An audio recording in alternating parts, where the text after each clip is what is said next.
Welcome back. Today I will be teaching you how to make a refreshing summer treat. We're making pineapple salsa. It is so easy to make, perfect for a barbecue and perfect for the 4th of July.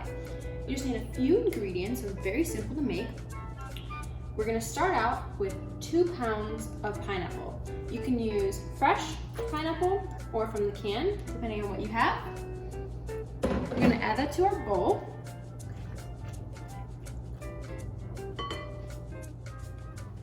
After that, I'm going to be adding half of a red onion that I've diced. I also forgot to mention that I diced the pineapple. Mix it up. Then we're going to be adding 1 red bell pepper that's also diced, pretty small.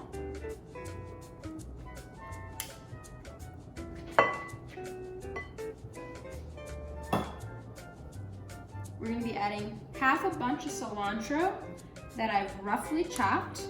I like to take the stems off of my cilantro before I add it into any recipe.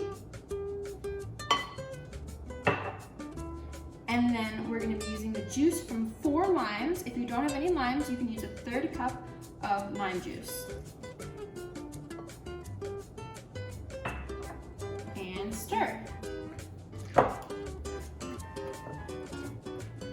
This is what our pineapple salsa looks like with everything stirred in. Now I'm going to add salt and pepper to taste.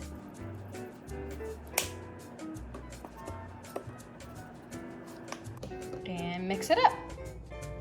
Since this recipe that I'm making today is for the 4th of July, I have a very festive container to store it in.